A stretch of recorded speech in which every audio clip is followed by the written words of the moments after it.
Now in this short video, I'm going to go through the 3 main reasons why we kill our bike batteries and how to prevent that. And then I'm going to go through an option to look after your battery and maintain it over the winter and really keep an eye on that battery health and ultimately save you money, time and disappointment when you come out and start your bike. It's going to start.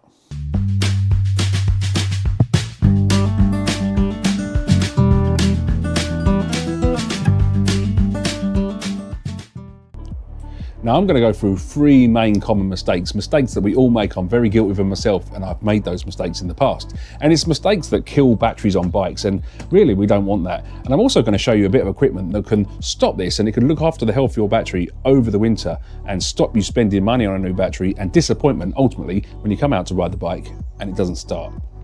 Now, common mistake number 1, and I've been guilty of it myself this year, which is the reason for this video and the reason I got this bit of equipment, is just not using the bike. When you don't use the bike enough, the battery will just deplete. Especially in the cold weather, the battery will just go down and down and down and down on its own until eventually there's no power there and you come out and start the bike, press the key, nothing there, and that's really annoying and it's disappointing. But ultimately, leaving the batteries deplete that much will just hurt the battery and eventually just knacker it and you won't be able to use it again.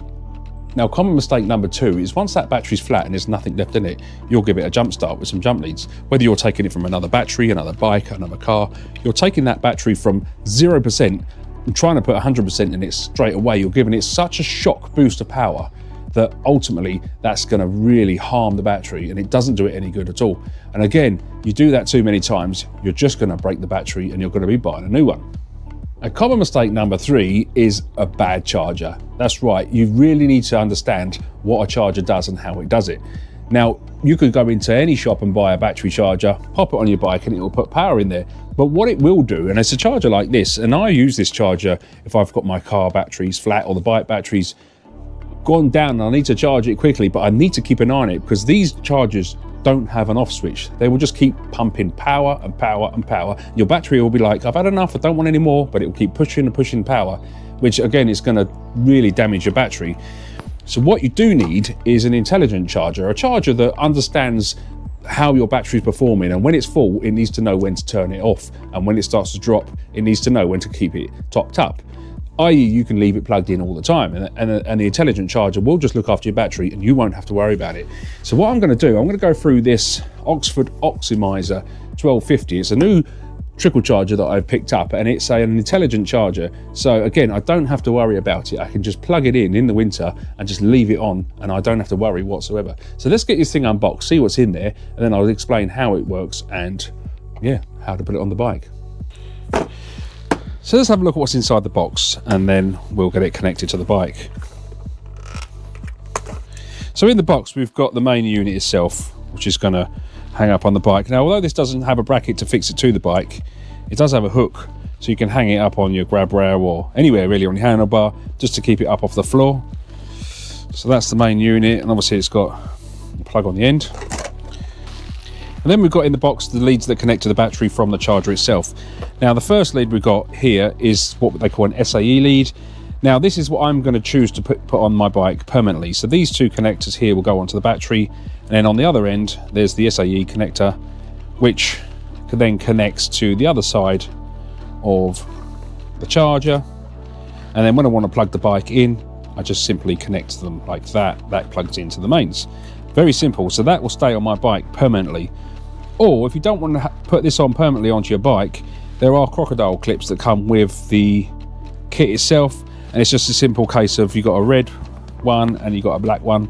You just put the red connector on the lead into the little hole at the bottom of the connector there, and that becomes a crocodile connector, and you can do the same with the negative lead as well. So there's 2 different ways that you can connect to the bike. Like I say, you can put that end onto the charger and connect your crocodile leads on. Like I say, I'm not going to use those, they're going to stay in the box. I'm going to use the permanent lead on the bike, and then this bit here, as you'll see in a minute when I install it, will just dangle down under the seat. It can stay capped off to protect it from the elements, and I can just go to the bike, plug the charger in whenever I like, and it's with ease, and I haven't got to connect anything to the battery. So there it is, my battery is under my seat, sometimes they're on the side, but wherever, generally on a motorbike, the battery is quite accessible. And I need to connect the lead here, which is going to stay permanent on the bike, onto the terminals. And they give you the right ring terminals and the right size. So I need one on the positive and one on the negative. Then I'm going to dangle it down under the bike. It does have a little fuse, a safety fuse in there, in case anything went wrong. Again, that will just be tucked up out of the way. If I can just show you the fuse in there. And all I want to see underneath the bike really is the SAE connection, so I can get onto it. So let me get that on the bike, and then I'll show you once it's installed, and then we'll plug the charger in and you can see how it works, and we'll go through the functions. So there you are, that was a nice 5-minute job, very, very easy. The battery terminals that come with the Optimizer Pro are very, very flat, so I had no problem putting them into the terminals on the battery, and I've actually got my heated grips on there, so there's still enough room to put these on as well with no trouble putting the screws back in.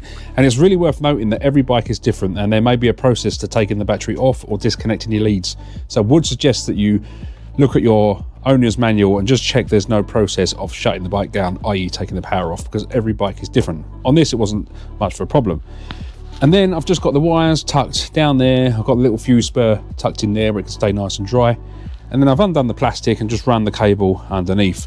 And for now, I'm happy with its position. So it's just tucked up on the side panel here, which will just tuck up under the seat. And it just leaves it really exposed. So when I want to come to plug the charger in, I just plug it into there. I don't have to take the seat off or anything like that. So yeah, I'm happy with that sitting there like that. And just going to get the seat back on now, and then we'll plug the charger in and see how it works. Right, so that's the unit hanging off the bike by the hook. And then they've got the wire that comes down and it connects to the connector that I've just put onto the battery, which will stay there permanently. So that's nice and easy. And then the other end obviously goes to the plug.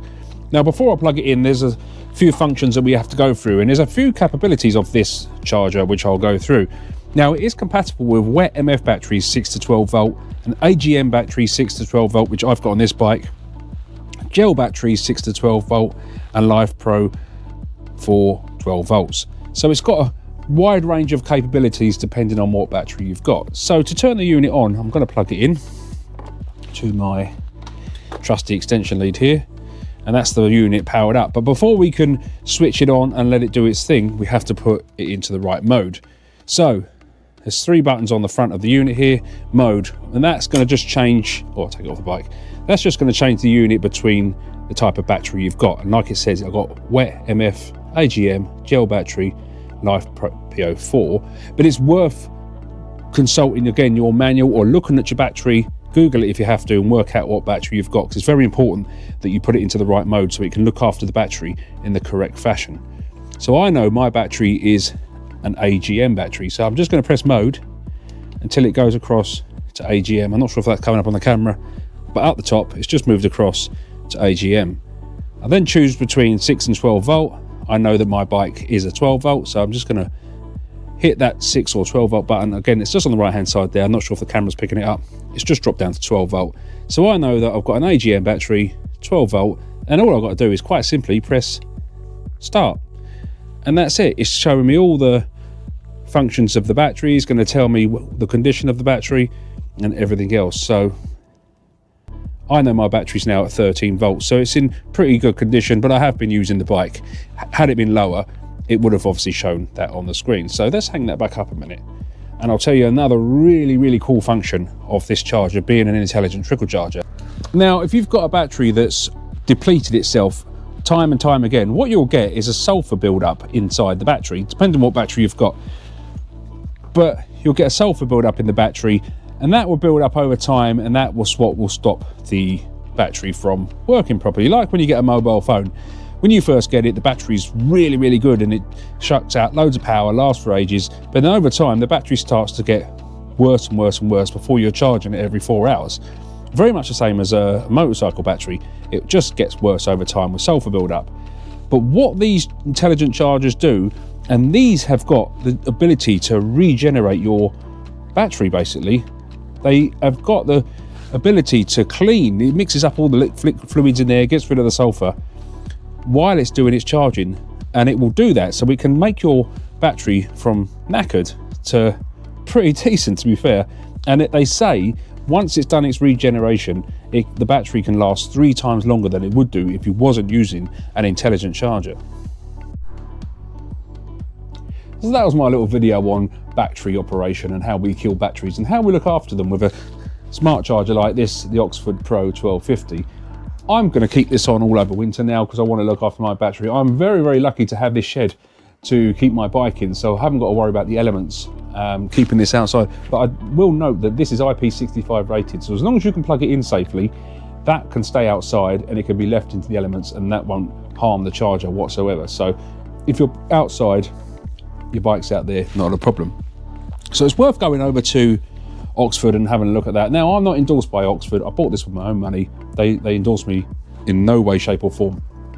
I just choose Oxford products because I like them, and I always have done. But there's lots of other different companies out there, different brands, that offer a really great smart charge system and with the intelligent regeneration programs as well. So don't forget to go over and have a look on the...